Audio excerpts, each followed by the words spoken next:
సుప్రీంకోర్టులో బీఆర్ఎస్ ఫిరాయింపు ఎమ్మెల్యేల అనర్హత పిటిషన్లపై విచారణ ప్రారంభమైంది. 10 మంది ఎమ్మెల్యేలను అనర్హులుగా ప్రకటించాలని 2 వేర్వేరు పిటిషన్లు దాఖలు చేశారు బీఆర్ఎస్ నేతలు. దానం నాగేందర్, కడియం శ్రీహరి, తెల్ల వెంకట్రావుపై హైకోర్టు ఇచ్చిన తీర్పు అమలు చేయడం లేదంటూ పిటిషన్ దాఖలు చేశారు పాడి కౌశిక్ రెడ్డి. ఎమ్మెల్యేలపై అనర్హత విషయంలో గతంలో సుప్రీంకోర్టు ఇచ్చిన తీర్పులు అమలు చేయడం లేదని పిటిషన్ దాఖలు చేశారు కేటీఆర్. 2 పిటిషన్లు కలిపి విచారణ జరుగుతోంది. Justice BR Gavai, justice Augustine George ధర్మాసనం.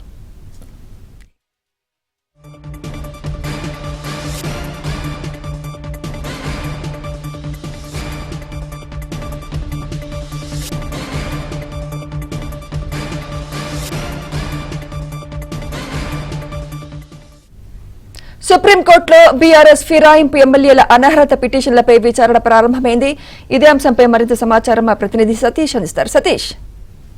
సుమిత్ర, సుప్రీంకోర్టులో బీఆర్ఎస్ పార్టీ ఫిరాయింపు ఎమ్మెల్యేలపై అనర్హత పిటిషన్లపై విచారణ కాసేపటి క్రితం ప్రారంభమైంది. 10 మంది ఎమ్మెల్యేలను అనర్హులుగా ప్రకటించాలని 2 వేర్వేరు పిటిషన్లు దాఖలు చేసిన బీఆర్ఎస్ దానం నాగేందర్, కడియం శ్రీహరి, తెల్ల వెంకటరావులు హైకోర్టు ఇచ్చిన తీర్పును అమలు చేయడం లేదంటూ పిటిషన్ దాఖలు చేశారు పాడి కౌశిక్ రెడ్డి, అదేవిధంగా వివేకానంద గౌడ్. ఇక ఎమ్మెల్యేల అనర్హత 7 ఎమ్మెల్యేల పైన కూడా అనర్హత విధిస్తూ కూడా విషయంలో వెంటనే సుప్రీంకోర్టు స్పీకర్ కు 4 వారాల్లో దీనిపై నిర్ణయం తీసుకోవాలని బీఆర్ఎస్ వర్కింగ్ ప్రెసిడెంట్ కేటీఆర్ దాఖలు చేసిన పిటిషన్ 2 పిటిషన్లు కూడా క్లబ్ చేసి ఈ రోజు విచారణ చేపట్టారు. కాసేపటి కిందమే విచారణ ప్రారంభమైంది. అయితే బీఆర్ఎస్ తరఫున సీనియర్ న్యాయవాది అయిన ఆర్యమ సుందరం వాదనలు వినిపించారు. మొదట స్పీకర్ ఎమ్మెల్యేలకు నోటీసులు ఇష్యూ చేశారు తప్ప ఇప్పటివరకు ఎలాంటి చర్యలు తీసుకోలేదన్న అంశాన్ని కూడా ధర్మాసనం ముందు తన వాదనలు వినిపించారు. ఇక లోక్సభలో కాంగ్రెస్ తరఫున బీఆర్ఎస్ లో గెలిచిన ఎమ్మెల్యే సైతం కూడా పోటీ చేశారు.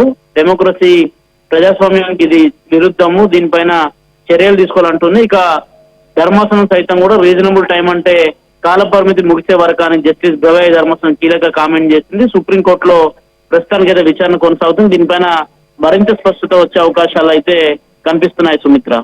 Right, thank you Satish.